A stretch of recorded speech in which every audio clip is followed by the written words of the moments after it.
Good morning. How are you? Now, karamihan sa mga negosyante, hindi takot sa hirap. Sanay sila sa mahabang oras ng trabaho, sanay sila sa sakripisyo, sanay silang dumiskarte kahit limitadong puhunan. Marunong magbenta, marunong silang mag-alaga ng customer, pero minsan hindi sapat lang ang sipag. A good business can still struggle kapag kapos ang cash flow. A hardworking owner can still miss opportunities kapag kulang ang kapital. A growing SME can still slow down kapag luma ng equipment, kulang ang inventory, o mabigat ang terms ng supplier. Today, we will talk about financing, not as a shortcut, not as a rescue plan, but a disciplined growth direction. Because the right loan should not simply add debt. The right loan should add strength. So as we begin, I invite you to think about your own business. Not only where it is today, but where it could be if it has the right funding, the right plan, and the right discipline behind it. Now, meet Juan Dela Cruz. Now, si Juan Dela Cruz is a small contractor that gets project to repair houses, build offices, and supply labor and materials. On paper, the project looks very profitable. But there's one problem. As a contractor, he must buy materials first, pay the workers, before the client pays him. Now, this is a very common SME issue. The business has sale, but cash flow is tight. Without working capital, the contractor may delay the project, lose credibility, and reject bigger opportunities. Now, this is the reality of SME growth. Many small businesses do not fail because the idea is bad. Many struggle because cash flow is tight, capital is limited, and growth requires resources before income fully comes in. That is why financing should not be seen only as borrowing money. When used properly, financing becomes a tool to protect operations, capture opportunities, and move the business from survival to stability and eventually to growth.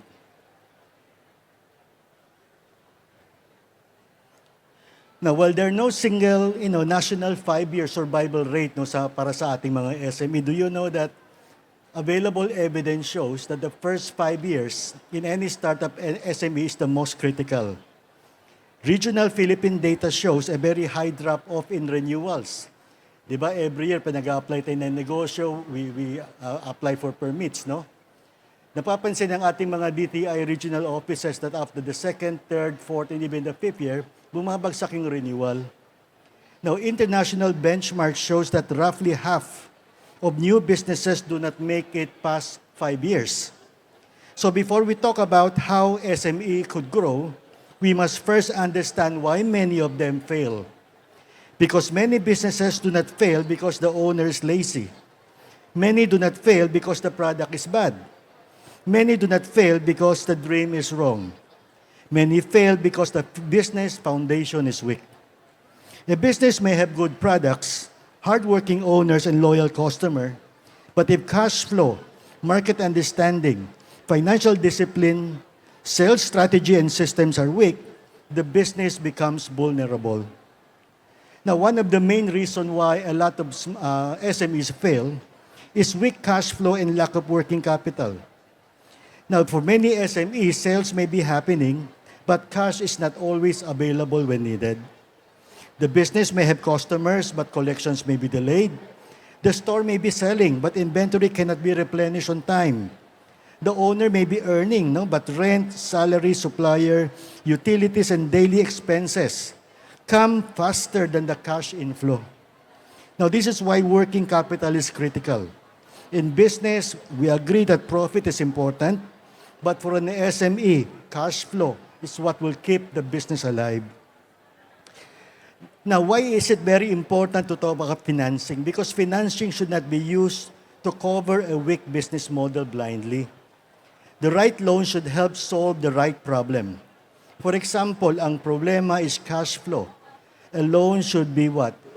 Towards working capital. If the problem is capacity, the loan must help increase earning ability. If the problem is expansion, The loan must be tied to a clear growth plan. But if the problem is poor discipline, weak records, or lack of market demand, borrowing a loan will not solve it. So before an SME borrows, the owner must ask himself, will this loan make my business stronger, more organized, or more capable of growth? Because the goal is not just to borrow. The goal is to build a business that can survive, stabilize, and scale. Now, let me walk you through the 3 stages of SME growth. No? Yung pinaka-first, this is what we call the survival stage. This normally happens in the first 2 years of the business. No? Now, for businesses starting up in the first 2 years of operation, I think this is what we can share with you. You need to protect your cash flow. This is what will keep the business alive. Right? Many SME focus on sales and profit, no? But in the survival stage, no, cash flow is the lifeblood. You can have sales and still struggle if collections are delayed, expenses are rising, inventory is slow-moving, or suppliers require immediate payment. Now, the second insight we'd like to share with you is that treat inventory as a frozen cash. No? Minsan-minsan kasi no, a lot of the SME would stock up on a lot of things, without knowing that some of this inventory will be fast-moving. Now, this is what we need to support. Slow-moving, we need to reduce, bundle, or even sell at a discount. But dead stock, these are the stocks that are not selling. You need to convert this back to cash. The third insight we'd like to share is that you need to know your real break-even point. Many SME owners know their daily sales, but not all of them know their true break-even point. They know how much money entered the cash box, but they may not know how much they need to cover rent, salaries, utilities, supplier payments, loan amortization, and owner withdrawal. And lastly, for the businesses in the survival stage, raise prices carefully. Marami sa mga SME takot mag-increase ng price for fear of losing the customer. But if costs are rising and prices remain the same, guess who is absorbing the loss? So you do not raise prices blindly. Use smarter moves. Maraming diskarte dyan. Unang-una, if you're selling food and other food items, you can adjust the serving size. Second, create bundles. Third, increase prices gradually on strong demand items. Now, offer a good, better, best option. The goal is not to overcharge customer. The goal is to keep the business healthy enough to continue serving customer. Now, the next stage of an SME growth will be the stability stage. In this particular stage, ang mantra natin is to organize the business, strengthen the foundation. Now, let me again share with you some key insights on issues affecting companies in the stability stage. First, you need to keep records like you are already applying for a loan. Many SME only organize documents when they need financing, and then it's going to be very stressful. Receipts are missing, sales records are incomplete, expenses are mixed with personal spending, bank deposits do not clearly show business activity. So bago mangutang, kumpletuhin na natin yung ating mga dokumento.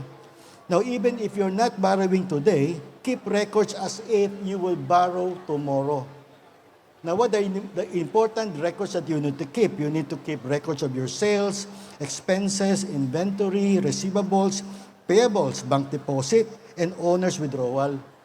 Now, good records do not only help you get approved, good records help you make good business decision. Now, the second insight for companies in the stability stage is that build a supplier strategy, not just a supplier list. Alam ba ninyo, in difficult times, the supplier relationship becomes a form of financing. Better terms, reliable delivery, flexible payment arrangement, and priority allocation that can protect your business. Do not treat suppliers as mere vendors. Treat your best suppliers as business partners. And to do that, you need to pay them properly, communicate early, negotiate respectfully, and build trust before you need favors. Because when supplies get tight and prices rise, the supplier will first help the customer they trust. Third insight, While we need to protect the suppliers, you also need to protect your customers. Not all customers are equal. I don't believe they're saying that all customers are equal. They're not equal. Why? Some of them would buy often, some pay on time, some will refer their friends, some trust your brand, some are costly to serve. Identify your best customer and protect them. How? Give better service, offer loyalty benefits, communicate new products, ask for referrals. Right? Understand why they keep coming back. Sometimes the cheapest growth strategy is not finding good new customers. It's taking care of your existing ones. And the last insight I'd like to show for companies or SMEs in this particular stage is that you need to convert trust into repeat business. Many SMEs already have loyal customers, but they do not have a system to bring them back. They depend on chance. Sana bumalik, sana hindi. Alright? Now, kung dumaan ng customer, bibili. Kung naalala ang business, babalik. No, pero this is not enough. Create simple repeat business habit. Message customer after purchase. Offer reorder reminders. Create loyalty cards, right? Give small rewards for referrals. Post regular updates. Trust is valuable and it must be activated. Now, the next and most important stage is the scaling stage. Ito yung lumalago na talaga ang negosyo. Pero growth should not be pursued just for the sake of growth alone. Now, for this scaling stage, I think what we can share with you is that when you grow, you need to grow with discipline. When you expand, you need to expand with a plan. Now, some insights that can be useful for companies in the scaling stage. Number one, borrow before desperation, not during panic. Many business owners borrow only when the situation is already painful. By then, suppliers are pressuring them, bills are due, payroll is near, and cash flow is already tight. Now, this is the worst time to borrow money. Borrowing should be planned, not rushed. The best time to prepare financing is when the business is still healthy, records are clean, and cash flow can still support repayment. Financing should be part of business planning, not last-minute rescue. Now, second, this particularly applies to family-owned SMEs. You need to separate what we call good debt from emotional debt. Not all loans are bad, but not all loans are good either. A good business loan should help the business become stronger. It should increase sales. It should improve efficiency, protect cash flow, reduce costs, or capture opportunity. Before borrowing, ask, will this loan create business strength? Now, third idea we'd like to share to companies in the scaling stage is that do not expand a messy business. Pag nag-expand kayo, expansion multiplies everything. If a business has good system, expansion multiplies growth. But if the business has weak system, expansion multiplies your problems. So before opening another branch, adding inventory, hiring people, or buying equipment, ask yourself, is my current operation already stable enough to copy, to replicate? Because a second branch will not fix a weak first branch. More inventory will not fix poor inventory control. And more employees will not fix unclear processes. So when does financing becomes a growth tool? Okay, let me just show you certain advantages. Number one, financing should help you increase revenue. This is the most useful. For example, imagine a small sari-sari store or mini grocery. The owner already knows that the fast-moving items, the rice, canned goods, noodles, coffee, detergent, cooking oil, soft drinks, has customer coming every day.